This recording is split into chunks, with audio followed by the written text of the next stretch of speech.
So, speak up. Secondly, if you make a mistake, just go over it. Yeah. Smile because no montage is doing to this That's done fine. for this whatsoever. Sounds good. So, hello, Corey. Hey, how are you? Thank you for your time for this interview. This Absolutely. is my last day at Hudson. Thank you for the You're nice present. Very welcome. And hope to see you in Serbia sometime. I would So, love to. Yeah. people, this is one of the principals here at Hudson. So he is one of the people, I would say, mostly responsible for the good atmosphere among the workers and yeah. among the students. We've seen awesome stuff being done here. Yeah. It's, when you're a principal, you get asked questions.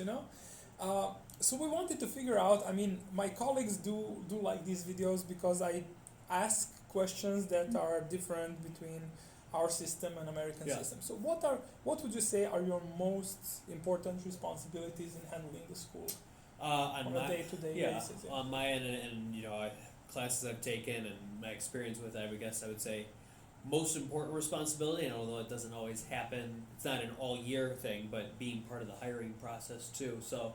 One of the most important things that we do is making sure we hire the right people who put students first and, respect that and believe in that as a philosophy.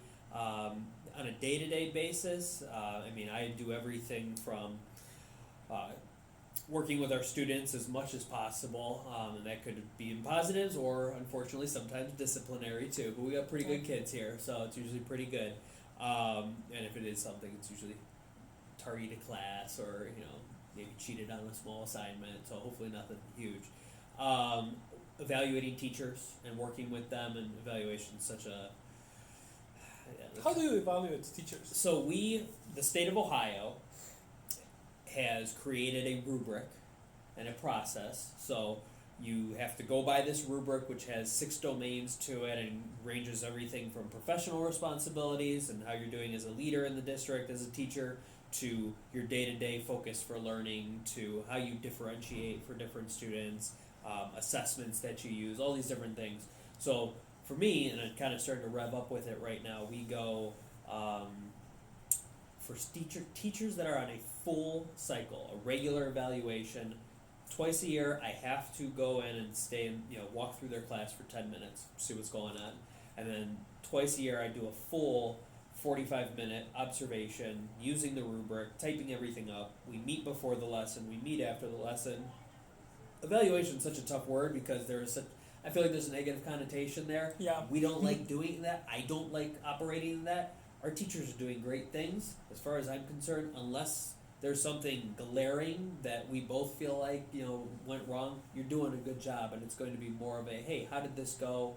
A collaborative thing, hey, I noticed this. What do you think of this? And making, trying to grow. Do you get, for instance, people coming into school, like parents, and complaining about grades and things like that? Yeah. How do you handle these things? So a lot of times they'll start with our guidance counselors. Okay. They'll bring it to us. You have to explain what the guidance counselors are. So a guidance counselor is most of them have been teachers at some point in their lives. They are responsible for kind of the mental health and also the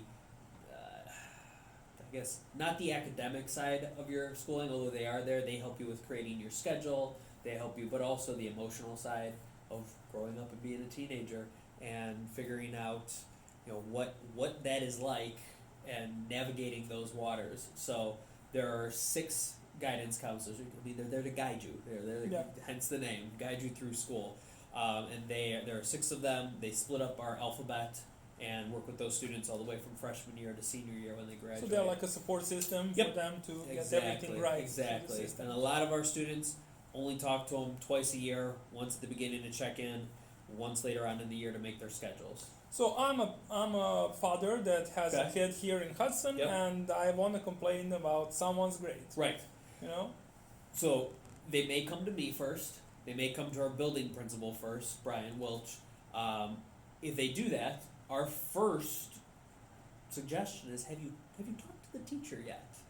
Well, no, I haven't. I didn't want to talk to the teacher. Okay, well, I will let the teacher know that you are upset about this. I will go talk to them, and then I would suggest that you also reach out to them. So we're kind of triaging a little bit there, and ideally, the teacher and that parent can resolve it. Now, Does that always happen? No, it doesn't. And then I have to, step in. And sometimes it's, we're always going to err on the side of what's best for the student. So, if they can do a retake on an assessment, if they can, in some way, shape, or form, prove that, hey, they do actually have a mastery of the content, then we will adjust the grade. I mean, I've had students have grades changed from first quarter, which ended in October. We're going back and looking at things in December and saying, you know what, they've done a lot better here. We're going to change some things here because I think it's more reflective of what so does their that grade reflect on the teacher? I mean, if he has a lot of complaints or...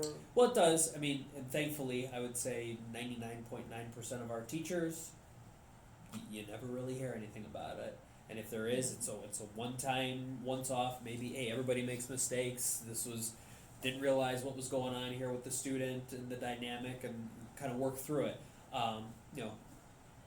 There are other times when, unfortunately, we kind of have to do a little bit more, we'll say, encouragement and growth as far as how we are coaching up. Regarding that, just today I heard that actually the school is supporting every kind of development. So if I want to go to seminars and further my own education as a teacher, how does that work? So it depends. We also, I guess there's a couple different layers to it. As far as teachers go, and anywhere in the state of Ohio, if you're a public school certified teacher, you have to participate in some professional development. So that would include college courses, seminars, conferences, things like that, and you get what are considered CEUs or continuing education units, and so, or you get college credit for it, and those all build up. So the nice thing that Hudson does, a lot of districts will do this too, is they have tuition reimbursement for our staff. So if I go and take 3 credit hours at a local university and it costs me $1,500, well, the school's going to pay me back for that.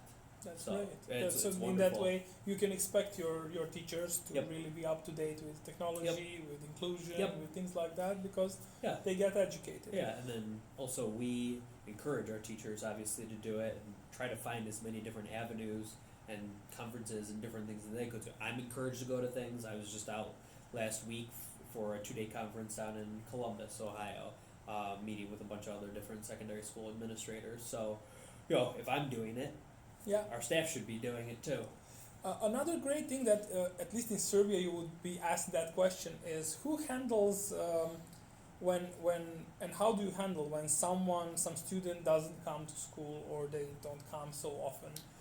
We're lucky here, at least. I've been at other districts where it is I wouldn't call it an epidemic, but it's certainly an underlying issue with a lot of students of just getting them to school.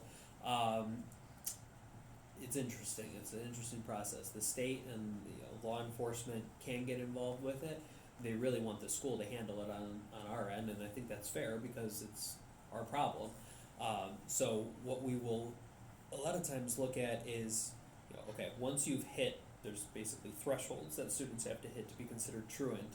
Once they hit some of these thresholds, then, and one of them I think is 60 hours in a school year. It could be 5 straight days in a week, could be 10 days in a month, but once you get to that point, you want to bring the family in, sit down. Of course, a lot of times it's difficult because there's a reason the kid's not coming to school, so it's kind of hard to get the family into the school too to meet with them. But doing everything you can to come up with a plan, maybe an alternative schooling option, maybe doing shortened days or an alternative schedule to their day. So we try to exhaust all resources before, say, having to file for truancy with the courts. That is a route to go, but by that point it usually doesn't work well. So the school has to do whatever is in its power to do, but after that it's just the law, and it is. I mean, you are legally obligated in school. I will end up with this question, but don't take it lightly. I was just to ask you that these schedules for teachers here and teachers in Europe, in my country at least, are very, very different. What I saw here is that teachers have 9 hours every day, and they are all 9 hours in schools. And for the students also, instead of remaining in one classroom, they actually have individual schedules based Right. on their the subjects that they actually selected. So one way to put this is why do you think it's important that teachers are spending so much time here? And the other part is that how do you ever manage to make this schedule for everyone? I mean, I have to tell you guys, Monday to Friday, 8 hours straight. Sometimes there are bigger lessons. Yeah. Sometimes there are two lessons, Yeah. like how do you say it, block? The block. Yeah, yes. we actually use that word too. Uh-huh. And today was a shorter one, Yep. just for giving some additional advice to students who need them. Yep. And students, they are into so many different clubs. They Mhm. sometimes had to go to universities. Sometimes Yes. they are outside of school, helping in the community. Right. How do you manage something like that? It can be daunting, and I will. So this is my third year here. Coming here and learning the schedule was a job in itself. It took me a couple months to finally get everything down, and I still, if you ask me right now, hey, when does fourth period start on Tuesday? Well, I couldn't tell you the time off the top of my head. I will say teachers are accustomed to it. I think we've been running on this schedule for maybe like 15 years or so. Mhm. So they are accustomed to it. The students also figure it out pretty quickly and then are able to adapt. Creating the schedule and just figuring out the teachers, where they are going to be during the year and teaching what and who they're teaching. That is a daunting task that usually starts in January, and we don't wrap up And until. you have to do it every year? And we don't wrap up Wow. until probably mid-June. So it is a 6-month undertaking. We could take this over. I'll show you our magnet board that has. Yeah, as we long as have there's these no too. meeting. Yeah, I mean, shows you everything I saw. But yeah, it's still up. It's a little crazy, and then we're always tweaking things like that. We always want to get teachers' input as much as possible. The teachers and their department chairs, so there's the English department, there's the math department, they have a lot of say in who's going to be teaching what. You also have to balance honors classes and AP classes with our special education classes to make sure that every student's getting the appropriate resources and being taught at the appropriate level that they should be. So there's a lot that goes into it, to say the least, but it's definitely a team effort too, which helps. another thing that I just came up Yeah. with, school documentation for teachers. Yeah. I mean, do you make them do, preparation and submit things like that? Because it's a big deal in Europe. We don't, and it's interesting, and I think it varies from district to district. If we have a teacher who's on an improvement plan because they've performed poorly on their evaluations, they will typically have to submit lesson plans weekly. Outside of that, we're only getting lesson plans when I'm doing an observation for them. When I taught at a different district as a teacher, I would submit lesson plans weekly, and that was either my first year or my 5th year, still doing Wow. it.